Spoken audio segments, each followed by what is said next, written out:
এটার নাম বিশ্ববিদ্যালয়। এটা হতে পারে না, এটা বিশ্ববিদ্যালয় কখনো কিভাবে কেউ বলবে? শুধু স্ট্রাকচার, ভেতরে তো কোনো ছাত্র নাই। টিচার এবং ছাত্রের সমন্বয়ে একটি বিশ্ববিদ্যালয়। টিচার আছে, কাকে পড়াবে?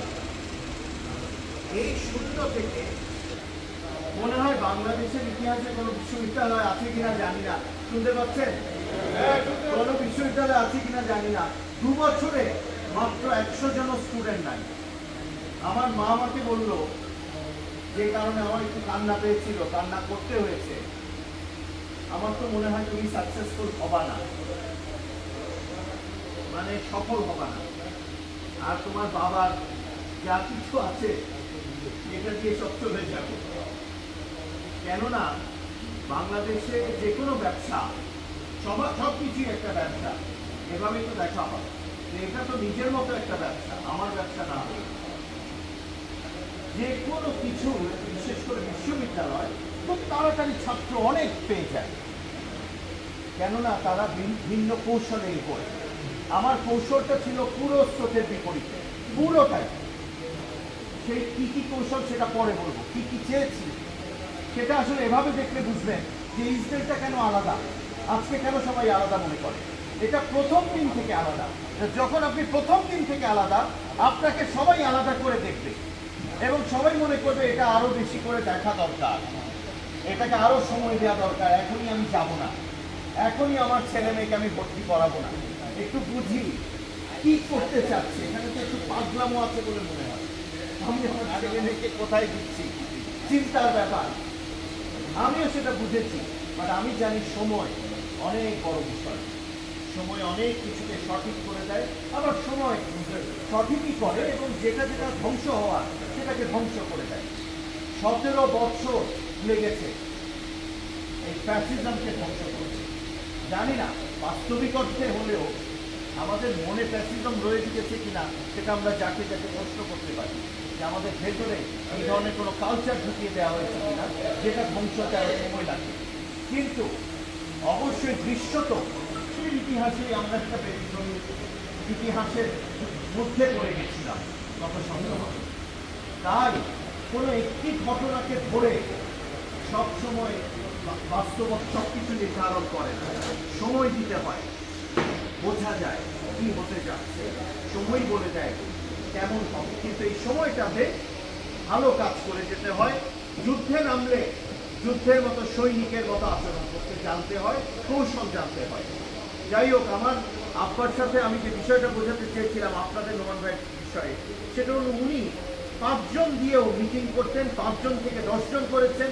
কত একটি অসাধারণ সংগঠন, যে সেটা শুরু হয়েছিল কিন্তু চট্টগ্রামে সেই 5, 10, 20, 25 জন দিয়ে। আমাদের সবসময় তাকে আনন্দ করে আমাদের, যাই হোক, তাদেরকে কংগ্রেচুলেশন জানাতে হবে। তারা জিতে এসেছেন, বশির এবং সেই রকম যে কোনো সংগঠন করতে হলে ধৈর্য এবং মনে করতে হবে আমি নতুন করে শুরু করেছি। একটি শিশু সন্তানকে সেই 1 মাস বয়স থেকে যেভাবে বেড়ে তুলতে হয়, একইভাবে প্রতিদিন নতুন করে নামতে হবে সংগঠন করবার জন্য। সেই মনোনিয়ম, এটা যদি আমরা ধারণ করতে না পারি, তাহলে ওই বললাম যে দুপুরবেলা আসেন, দুপুরে আসলে তো আমাদের খেতে হবে। তো আমি খাওয়ার ব্যবস্থাটা করলাম, যেটা এখন কেউ একজন একটু দেখতে বলো, খাওয়াটা দিতে বলো আমাদের। আমার এই ফাঁকে ফাঁকে দুটো একটা কথা আমার বলতে ইচ্ছা হচ্ছে, সেটা হলো, শোনা যাচ্ছে কথা? আমার মনে হয় শোনা যায়, আনলেস 1000-2000 মানুষ হয়, তাহলে এই ধরনের আমি ভালো করেই করতে পারি। বিশ্ববিদ্যালয়ে একটু জন্ম থেকেই চলছি বিশ্ববিদ্যালয়, আপনারা লোকালে একটা স্মৃতিচারণ করতে পারি, কি বলে, এবং সেটা রাজনৈতিক, রাজনীতির সাথে সম্পৃক্ত। উনি যখন উত্তর জেলা, এর আগে ভাসানী, ওনার মৌলানা ভাসানীর সাথে রাজনীতি, পরবর্তীতে জাগদল, উত্তর জেলা এবং মহানগর, প্রত্যেকটা জায়গায় আমি যা জানি, যতটুকু জানি, আপনারা আমাকে সঠিক করতে পারেন, মানে কারেক্ট করে দিতে পারেন যদি কোনো ভুল হয়ে থাকে। তারা আচ্ছা, তারা আমি এটা ইউজ করে আবার গল্প মাঝখানে গল্প, সেটা হলো উনি 5 জন দিয়েও মিটিং করেছেন।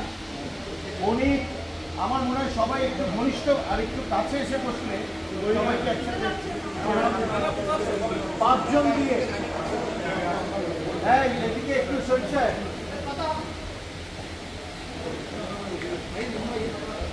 মুন্না ভাই, আমরা আসলে আজকে মিটিং না, তো এটা গল্প, মিটিং না এটা গল্প। আপনারা আমাকে বুঝতে আরো সময় লাগবে, আমি আসলে আপনাদের পরিভাষা বুঝি কিনা জানি না, আমার তো একটু বোঝানো দরকার। আমি দারুণভাবে গল্পের মানুষ, অর্থাৎ আমি গল্পের মধ্যে শিখি, সেটা যদি বাম দল অথবা তার জাগদল অথবা উত্তর জেলা বিএনপি না হয় মহাদল, তিনি 5 জন 3 জন মিটিং করেছেন, সংগঠন করেছেন। কাকতালীয়ভাবে যখন আমি বিশ্ববিদ্যালয় শুরু করি, সে জানা দরকার সময়, আমি 0 ছেলে মেয়ে দিয়ে বিশ্ববিদ্যালয় শুরু করি, 0, কোনো ছাত্র ভর্তি নাই, কোনো ছাত্র ভর্তি নাই। কথাটা যেন মন থেকে আসে, এটাই আমাদের সবচেয়ে বড় অর্জন হবে। সেই অর্জনের জন্য সামনে যে যতদিন বেঁচে আছে যেন ভালোর সাথে থাকে, যেন কষ্ট করে সবকিছু অর্জন করে। এই পরীক্ষার মাধ্যমে পুরস্কার দিচ্ছে, যে যত পরীক্ষা দেয় তার পুরস্কার তত বেশি, কেন তাকে কঠিন ইস্পাতের মতো করে তিনি তৈরি করেন, এমন দায়িত্বের জন্য তৈরি করেন যে দায়িত্বটা পাওয়ার পরে সে আর ভয় পায় না।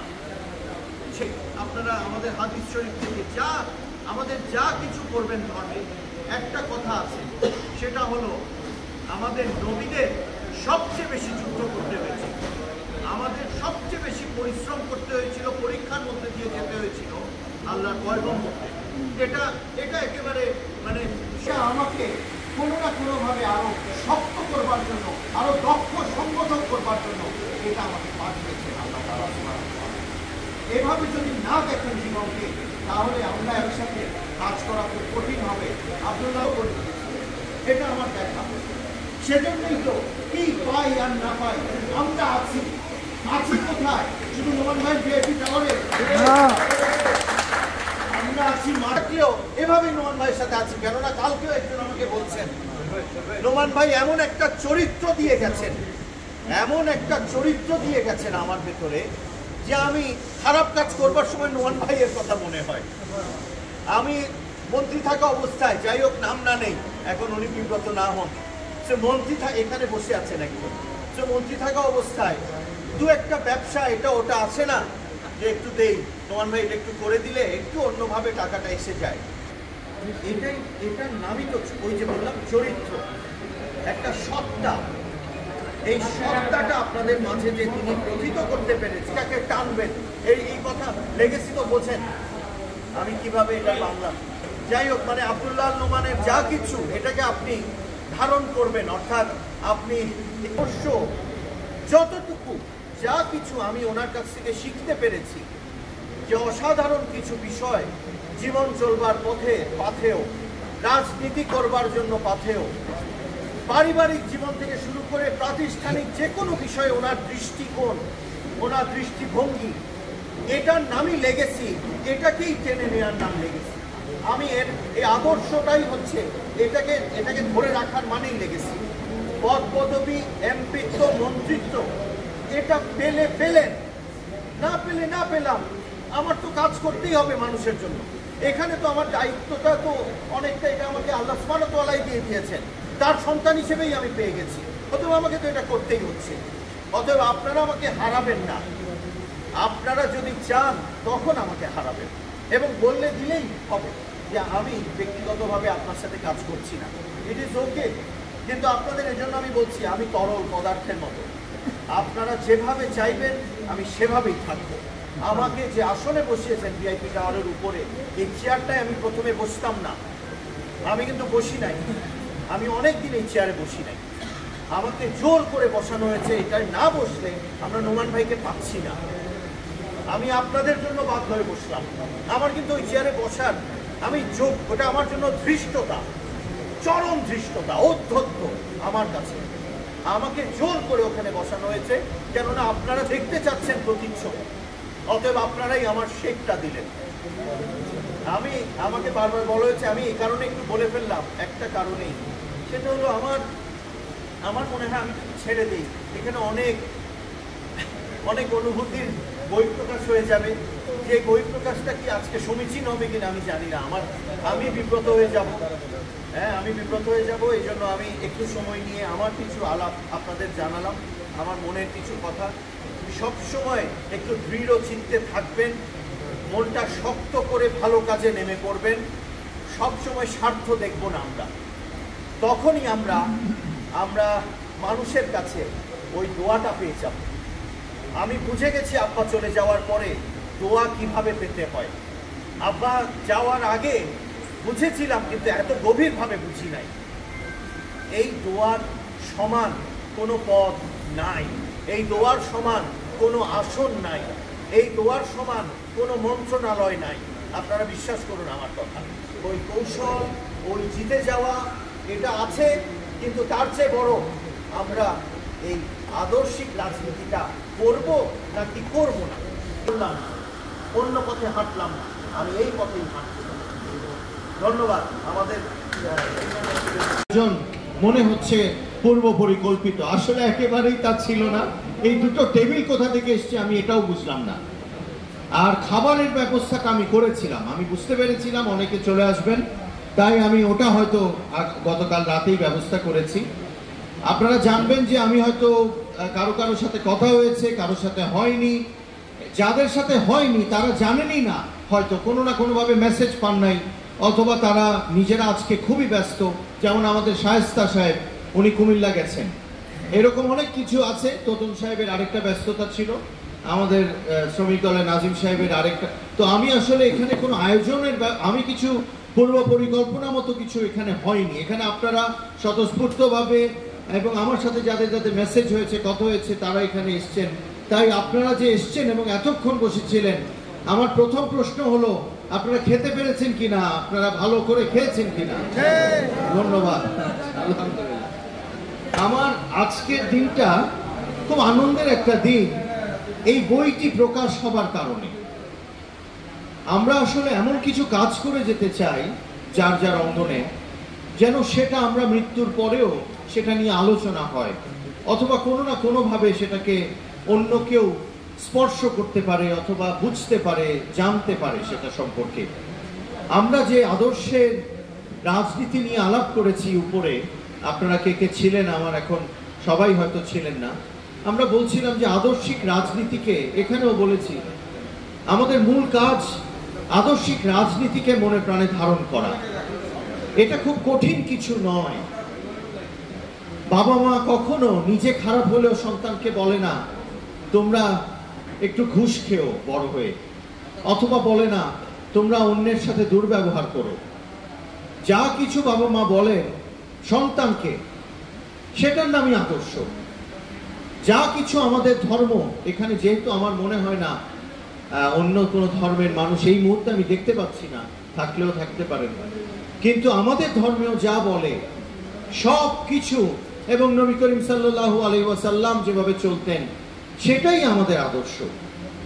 আমাদের রাজনীতিতে আমাদের বাংলাদেশ জাতীয়তাবাদী দলের প্রতিষ্ঠাতা, যাকে নিয়ে এই বই, আমাদের কমল, আমাদের কমল মানে আমাদের শহীদ প্রেসিডেন্ট জিয়াউর রহমান, তিনি যা যা করতেন, যেভাবে চলতেন, যেভাবে রাষ্ট্র পরিচালনা করেছেন, যেভাবে দলকে সংগঠিত করেছেন, একদম ডেকে ডেকে, আমার বাবা তো তারই প্রকৃষ্ট উদাহরণ। তিনি ডেকে নিয়ে মিস্টার নোম্যান আমি আপনাকে চাই আমার সাথে, এই কথা বলে তিনি তার সাথে তাকে নিয়ে নিয়েছেন। এভাবে সংগঠন করবার মানুষ, যার সম্পর্কে আজকে 50 বছর পরও, ইনফ্যাক্ট 71 পরবর্তী বললে তো আজকে কত বছর হলো, 54-55 বছর, এই 55 বছর ধরে প্রতিটি মানুষ যাকে নিয়ে এখনো এভাবে চিন্তা করে রাজনীতিতে আসলে, অন্তত জাতীয়তাবাদী রাজনীতি নিয়ে যারা চিন্তা ভাবনা করে, তারা মনে করে যে কাউকে যদি ফলো করি তাহলে একটাই ব্যক্তি, তিনি আমাদের শহীদ প্রেসিডেন্ট জিয়াউর রহমান। তো তার কাজগুলো, তার গুণাবলীগুলো ব্যক্তিগত জীবন থেকে রাষ্ট্রীয় জীবন পর্যন্ত তিনি যে যে কাজগুলো করেছেন, যেভাবে চলেছেন, সেটার নামই আদর্শ। তো আমরা যদি সেই আদর্শটাকে বুঝতে পারি, এই আব্দুল্লাহ আল নোমান, আমরা এই আদর্শিক রাজনীতির আরেকটি প্রতিফলন কিন্তু দেখতে পাই আমাদের, আমি তাকে দেশনেতা বলি, জনাব তারেক রহমানের 31 দফার মাধ্যমে আমরা কিন্তু সেই একই আদর্শিক রাজনীতির কিন্তু প্রতিফলন দেখি, চিন্তা চেতনার প্রতিফলন দেখি, যে মানুষের জন্য করব। এখন আপনি কন্যা সন্তান পেলেন, একটু রিপিট করলাম এই ইতিহাস, আপনি কন্যা সন্তান পেলেন, হয়তো চেয়েছিলেন আপনি অন্য কিছু, তার মানে তো আপনি সেই কন্যা সন্তানকে ফেলে দেবার কোনো সুযোগ নাই। বরঞ্চ যদি মনে হয় কোনো জায়গায় আপনি যে গুণগুলো তার মধ্যে দেখতে চান, কোনো না কোনো কারণে চেয়েছেন, সেটা সঠিক আর ভুল যে কারণেই হোক, আপনি যে বিষয়গুলো দেখতে চান সেগুলো যেন তাদের চিন্তার মধ্যে ঢুকিয়ে দিতে পারেন, সেটার ব্যবস্থা করেন, যেন সে আপনার দাওয়াতে আপনার সাথে এসে মাঠে ময়দানে আমাদের মিছিলে আমাদের সাথে কাজ করে এই চট্টগ্রামে জাতীয়তাবাদী রাজনীতিকে এগিয়ে নেওয়ার জন্য তার যে ভুল ইতিহাস, যে ইতিহাসের কথা আমরা টুকটাক শুনলাম, তাকে নিয়ে যে আপনারা কথা বলছেন, সেই অতীতকে যেন সেই নিচে কারেকশন করে সুন্দর রাজনীতিতে এসে আপনাদের এবং আমাদের হাতকে শক্তিশালী করতে পারে, সেই দাওয়াত দেওয়ার ব্যবস্থা করেন। আমাদের কাজ সবাইকে নিয়ে, অতএব কেউ আমাদের থেকে দূরে যেতে পারবে না। চট্টগ্রাম 10 কেন, চট্টগ্রামের মাটি শহীদ প্রেসিডেন্ট জিয়াউর রহমানের ঘাঁটি, চট্টগ্রামের মাটি জনাব তারেক রহমানের মাটি, চট্টগ্রামের মাটি আব্দুল্লাহ আল নোমান। অতএব সেখানে রাজনীতি আছে, রাজনীতি ছিল, রাজনীতি থাকবে আপনাদের মাধ্যমে, আমাদের মাধ্যমে। রাজনীতি কেউ কেড়ে নিতে পারে না, তখনই কেড়ে নিতে পারে যখন আমরা সুযোগ দেব, যখন আমরা মাঠে থাকবো না, যখন আমরা ভালোর সাথে থাকবো না। আমরা কি কি করেছি একটু স্মরণ করুন। 16ই ডিসেম্বর আপনারা দেখিয়ে দিয়েছিলেন, হাজার হাজার নেতা কর্মীরা নয়াবাজার সেই এলাকায় একটা জনসমুদ্রে পরিণত হয়েছিল।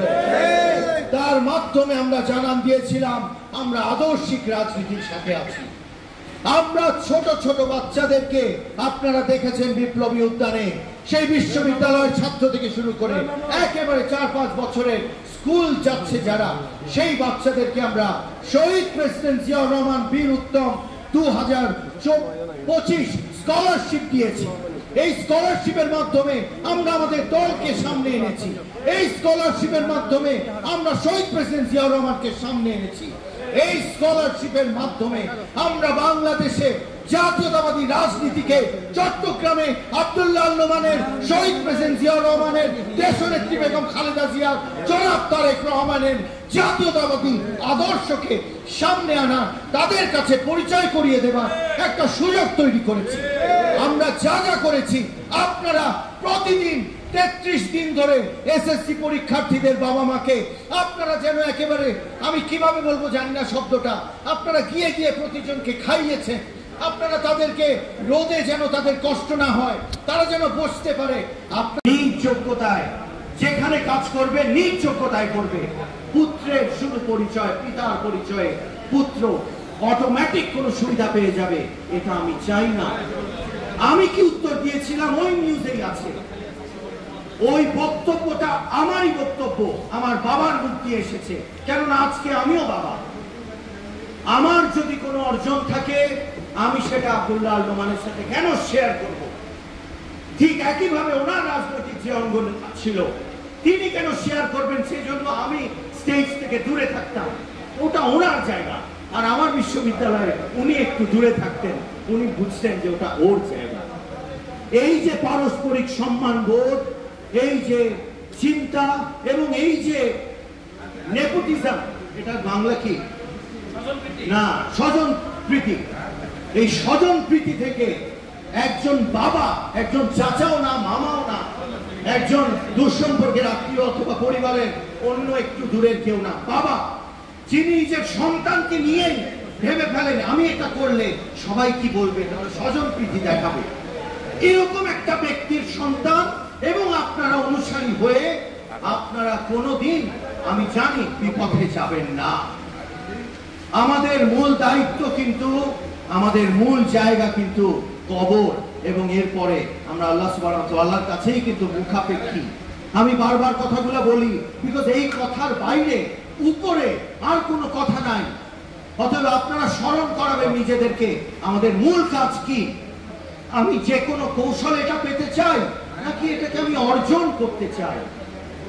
যেহেতু অর্জন করতে চাই আমাকে কাজ করতে হবে। আমি এতটুকুই আপনাদের বলবো, আজ আর দীর্ঘ করলাম না, কোনো এমন বক্তব্য দেবার, আপনারা যারা এসছেন আর যারা আসেননি সবাই জানবেন আমি সাধারণ আপনাদেরই একজন সন্তান। এই বক্তব্যটা যদি আরো কোনোদিন বড় হওয়ার আল্লাহ সুবহানাহু ওয়া তাআলা কোনো সুযোগ দেয়, সেদিনও যেন এই একই কণ্ঠে, একই জোরে, একই দৃঢ়তার সাথে বলতে পারি আমি আপনাদেরই একজন, আমি আপনাদের ঊর্ধ্বে কেউ নই, আমি নেতা হবার জন্য আসিনি, আমি আপনাদের সাথে কাজ করবার জন্য এসেছি। আমি কোনো সভাপতি পদ, কোনো এটা ওটা আমাকে স্পর্শ করে না, স্পর্শ করে আপনাদের চাহনি। আপনাদের দৃষ্টিতে যখন কোনো কষ্ট দেখি, আমার বাবার জন্য যে কষ্ট দেখেছিলাম, আপনারা বলেছিলেন আমাকে সেপ্টেম্বর মাসে নোমান ভাইকে একটু সাহায্য করেন, আমরা নোমান ভাইয়ের জন্য একটু কাজ করতে চাচ্ছি, কিন্তু নোমান ভাই তো আসতে পারছেন না। আমি আপনাদের জন্যই এসেছিলাম, আপনারা আমাকে যা যা করিয়েছেন আমি তাই করে যাচ্ছি। আমার এখানে নিজের ব্যক্তির স্বার্থের, আমার চরিতার্থ করবার কোনো কৌশল ছিল না, আজকেও নেই, আমার কেন যেন মনে হয় সামনেও থাকবে না। দুঃখিত আপনাদের কাছে যে আমি যদি ব্যর্থ হই, আপনারা জানবেন কোথাও না কোথাও সেখানে একটা গর্বের জায়গা আছে। আমি কুটো কৌশলে জিতলাম না, আমি কোনো খারাপ কৌশলে জিততে চাই না, আপনাদের সেভাবে গর্বিত করতে চাই না। আর কিছু বলছি না, আজকে আনন্দিত করে আমাদের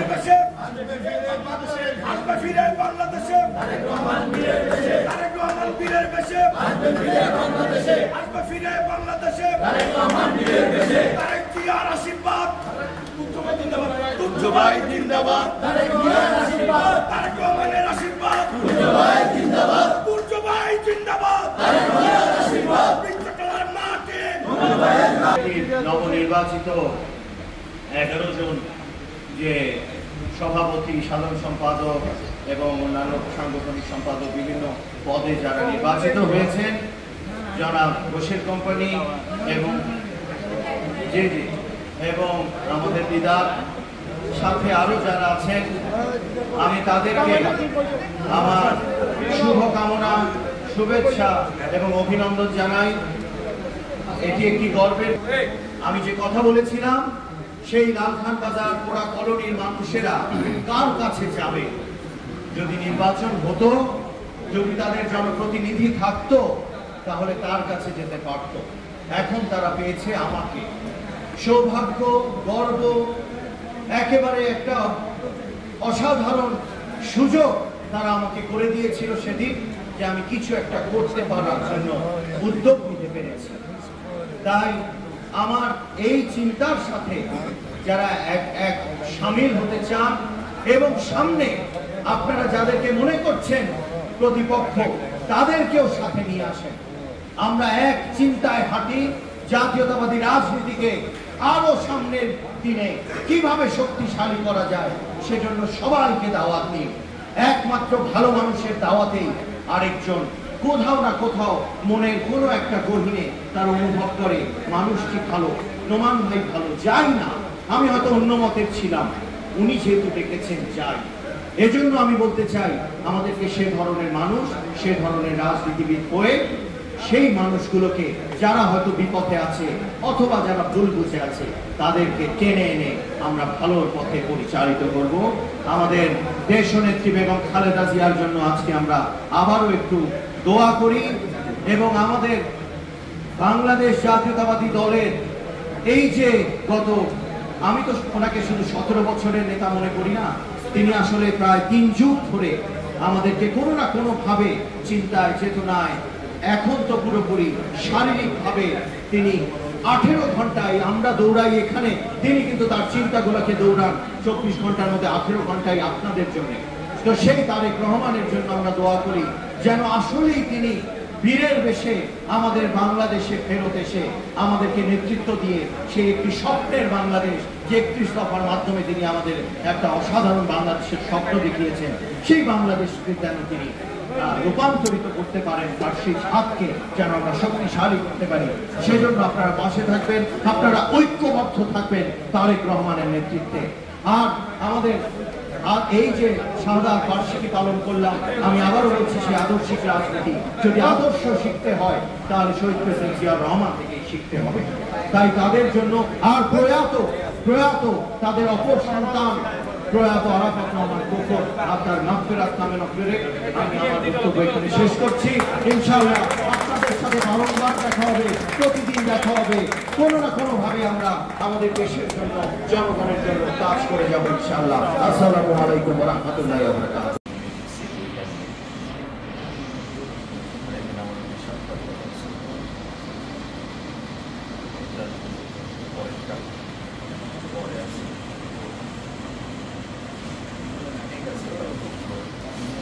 কিন্তু আমরা ঘুরে ফিরে সেই একই ধারা রাজনীতি, চিন্তা, সমাজ ব্যবস্থা, রাষ্ট্র ব্যবস্থা সেগুলোর পুনরাবৃত্তি দেখতে পাচ্ছি। কেন দেখতে পাচ্ছি? আমরা নিজেরাই চেঞ্জ হতে পারছি না, আমরা নিজেরাই পরিবর্তন আমাদের মাঝে আনতে পারছি না। আমাকে পরশু চট্টগ্রামের 140 বছরের একটি পুরনো স্কুল কলেজ, নাম না বললাম কেমন একজন অফিসিয়াল না, তারা এসে বললেন সব সময় রাজনীতিবিদদের থেকে আমাদেরকে সভাপতি পাঠায়, আমরা এবার আপনাকে চাই, আমরা একজন শিক্ষানুরাগী চাই আমাদের সভাপতি হিসেবে। এই যে চিন্তার পার্থক্য, আমি ভাবলাম বাংলাদেশ চেঞ্জ হবে। আগে মনে করতো আপনি সবচেয়ে ক্ষমতার ঘর, তাই আপনার কাছে এসেছি আমাদের সভাপতি হয়ে, আমাদের স্কুল কলেজে নানা কাজ করে দেন আর মাঝখানে কিছু খেয়ে নেন, আমরাও খাই। এই কথাটা সেটা ভুলে যাচ্ছে নতুন প্রজন্ম, শিক্ষিত প্রজন্ম। তারা দেখলাম বেশ ইয়াং একজন সে বলল আমি 2011-তে আপনার ইসরায়েল ইউনিভার্সিটিতে একটা চাকরির আবেদন করে আমাদের বিল্ডিং এসেছিলাম। সেদিনই আমি ভেবেছি যে এটা কোথায় এসছে, আমি তার সাথে কথা বলে গেছি। এইভাবেই তার সাথে আমার আমি তাকে চিনি না, তার সাথে আমার সম্পর্ক অঘোষিত, অপরিচিত একটা সম্পর্ক কিন্তু তৈরি হয়ে গেল। হ্যাঁ, দোয়া পড়ে গেল। এই দোয়ার ফজিলত হচ্ছে 2025-এ এসে আমাকে চেষ্টা করা, একটু কনভিন্স করা যে আমাদের সাথে কি আসবেন। আমি বললাম আমি কিভাবে সময় দেব, আমি আমার ঘরেই সময় দিতে পারি না, আমার বাবার শহীদ মেদেন যে কলেজ সেখানে আমি সময় দিতে পারছি না, আমার বিশ্ববিদ্যালয় সময় দিতে পারছি না, আরেকটি কলেজ তাও আবার 150 বছর পুরানো চট্টগ্রামের সবচেয়ে ঐতিহ্যবাহী স্কুল কলেজ। তো আমি আপনাদের যেভাবে বোঝাতে চাই, তিনি ভয় আমার কাছে আসেন না, আমার বক্তব্যটা খুব সরল সাধারণ। তিনি কোনো ক্ষমতা দেখে আমার কাছে আসেন, সে আমার কাজের জন্য এসেছে, আমাকে বুঝেছে বলে এসেছে। এটাই চাকরি আমার কাছে, এটাই রাজনীতি। 2018-র একটা নিউজ আপনারা পড়েছেন, আমার আব্দুল্লাহ রহমানের বক্তব্য মনে আছে কি বলেছিলেন তিনি? আমার সন্তান নিজ যোগ্যতায় যেখানে কাজ করবে, নিজ যোগ্যতায় করবে। পুত্রের শুরু পরিচয়, পিতার পরিচয়ে পুত্র অটোমেটিক কোন সুবিধা পেয়ে যাবে, এটা আমি চাই না। আমি কি উত্তর দিয়েছিলাম ওই নিউজের কাছে? ওই বক্তব্যটা আমারই বক্তব্য, আমার বাবার মুখ দিয়ে এসেছে। কেননা আজকে আমিও বাবা, আমার যদি কোনো অর্জন থাকে আমি সেটা আব্দুল্লাহ রহমানের সাথে কেন শেয়ার করি? ঠিক একইভাবে ওনার রাজনৈতিক যে অঙ্গ ছিল তিনি কেন শেয়ার করবেন, সেই জন্য আমি স্টেজ থেকে দূরে থাকতাম। ওটা ওনার জায়গা, আর আমার বিশ্ববিদ্যালয়ে উনি একটু দূরে থাকতেন। উনি বুঝতেন যে ওটা ওর জায়গা। এই যে পারস্পরিক সম্মান বোধ, এই যে চিন্তা এবং এই যে নেপোটিজম, এটা বাংলা কি না স্বজন প্রীতি, এই স্বজন প্রীতি থেকে একজন বাবা, একজন চাচাও না, মামাও না, একজন দুঃসম্পর্কের আত্মীয় অথবা পরিবারের অন্য একটু দূরের কেউ না, বাবা যিনি নিজের সন্তানকে নিয়ে ভেবে ফেলেন আমি এটা করলে সবাই কি বলবে, স্বজন প্রীতি দেখাবে। এরকম একটা ব্যক্তির সন্তান এবং আপনারা অনুসারী হয়ে আপনারা কোনোদিন আমি জানি বিপথে যাবেন না। আমাদের মূল দায়িত্ব কিন্তু, আমাদের মূল জায়গা কিন্তু কবর, এবং এরপরে আমরা আল্লাহ সুবহানাহু ওয়া তাআলার কাছেই কিন্তু মুখাপেক্ষী। আমি বারবার কথাগুলো বলি, কিন্তু এই কথার বাইরে উপরে আর কোনো কথা নাই। অথবা আপনারা স্মরণ করাবেন নিজেদেরকে আমাদের মূল কাজ কি। আমি যে কোনো কৌশল এটা পেতে চাই নাকি এটাকে আমি অর্জন করতে চাই? যেহেতু অর্জন করতে চাই আমাকে কাজ করতে হবে। আমি এতটুকুই আপনাদের বলবো, আজ আর বক্তব্য করলাম না, কোনো এমন বক্তব্য দেবার আর এমন কোনো বক্তব্য দেওয়ার মতো কোনো অনুষ্ঠান এখানে ছিল না। আপনারা যারা এসছেন আর যারা আসেননি সবাই জানবেন আমি সাধারণ আপনাদেরই একজন সন্তান। এই বক্তব্যটা যদি আরো দিন বড় হওয়ার সেদিনও যেন একই কণ্ঠে, একই জোরে, একই দৃঢ়তার সাথে আমি আপনাদেরকে, আমি আপনাদের ঊর্ধ্বে কেউ নই, আমি নেতা হওয়ার জন্য আসিনি, আমি আপনাদের সাথে কাজ করবার জন্য এসেছি। আমি কোনো সভাপতি পদ, কোনো এটা ওটা আমাকে স্পর্শ করে না। স্পর্শ করে আপনাদের চাপে, আপনাদের দৃষ্টিতে যখন কোনো কষ্ট দেখি, আমার বাবার জন্য যে কষ্ট দেখেছিলাম, আপনারা বলেছিলেন আমাকে সেপ্টেম্বর মাসে রোমান ভাই কে একটু সাহায্য করেন, আমরা রোমান ভাইয়ের জন্য একটু কাজ করতে চাচ্ছি, রোমান ভাই তো আসতে পারছেন না। আমি আপনাদের জন্যই এসেছিলাম। আপনারা আমাকে যা যা করিয়েছেন আমি তাই করে যাচ্ছি। আমার এখানে নিজের ব্যক্তির স্বার্থে আমার চরিতার্থ করবার কোনো কৌশল ছিল না, আজকেও নেই, আমার কেন যেন মনে হয় সামনেও থাকবে না। দুঃখিত আপনাদের কাছে যে আমি যদি ব্যর্থ হই, আপনারা জানবেন কোথাও না কোথাও সেখানে একটা গর্বের জায়গা আছে। আমি কুটো কৌশলে জিততাম না, আমি কোনো খারাপ কৌশলে জিততে চাই না, আপনাদের সেভাবে গর্বিত করতে চাই না। আর কিছু বলছি না, আজকে আনন্দিত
আমরা যারা আছি খাওয়াটা দিয়ে দাও। রোমান ভাই পিছনে রাজনীতি, এই রাজনীতি শুরু হয়ে গেল।